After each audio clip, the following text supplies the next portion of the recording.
Hello guys and welcome back to Indian Esports in a Week, and this is Sri here. And for this episode, first of all, we have a drama related news. Well, last few weeks the things has been popping lately and it's been a lot of drama. So what happened this time is global esports CEO Dr. Rishindra Sinha basically said that accused Velocity Gaming's player Sabasaki Bose Antidote for poaching another player who was Hellfighter from the global esports team. So basically, he said the whole statement that how Indian esports team should behave, should keep in track, and this is not a way to reach out to a player for like switching rosters and stuff like that. And these kind of things escalated into being as accusation against Sabasaki Bose and Ijot because as the CEO thought that he was trying to poach another player.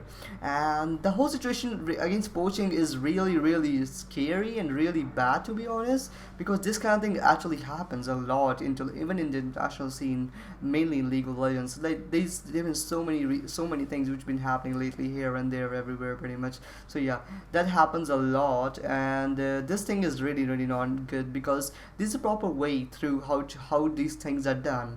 So if you want to if you're an esports organization owner and you want to get access to another player, or you want to buy another player, you reach out to an organization. An organization then tell you how much they are willing to, how much is the price if he's under contract. If he's under contract, or if his contract is on hold, or is in a bench, then they will price the player, and then you pay the price, and then you take the player and sign into a new contract. That's a proper process there.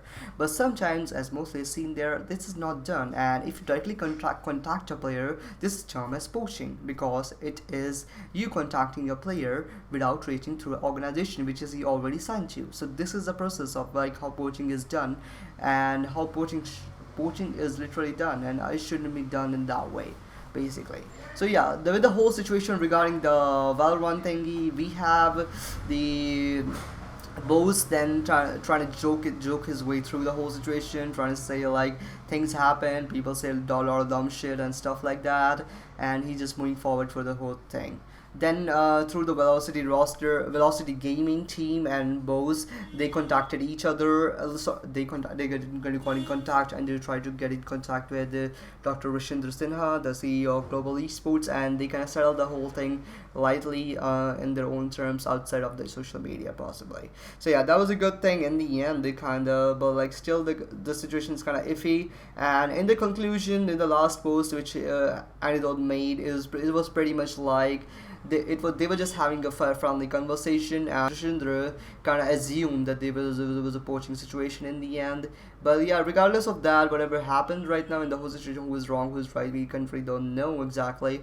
But the whole thing is done and dusted pretty much. Also, this was just a news like few hours ago. Basically, Global Esports ended up releasing Hellfighter, and he's been now signed to Velocity Gaming roster of Valorant.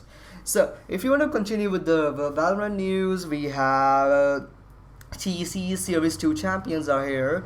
So Velocity Gaming are finally the Series 2 TEC's champion, the esports club's champion of this series. Also from the TEC, we have a secondary news in which they are ready to increase the prize pool of their other series, which is going to happen, which are Series 3, 4, and 5, and they have increased the prize pool of this series from 150,000 rupees to 200,000 rupees, which is 2 lakh rupees. So basically, yeah.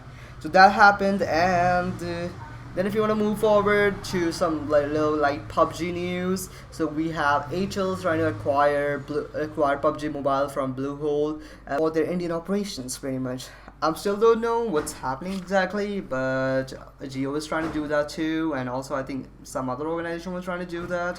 But yeah, regardless, so it kind of just became the whole situation which happened with the TikTok in USA, in which Oracle, Microsoft, and even Walmart were trying to bid for TikTok. I don't know who won exactly. I think Oracle won in the end, but I'm not sure completely. So yeah, that whole process was happening right now, even in the US. So yeah, I think that's gonna turn into like a whole PUBG thing here too, because of bans and stuff. But yeah, hopefully PUBG gets back into the country, because literally that was the one title who was literally trying to motivate and push the Indian esports scene to its limits. And I have hopes and dreams for Valorant too, but like right now, PUBG, the gap the PUBG left is still there, and it's not getting filled very sooner or later.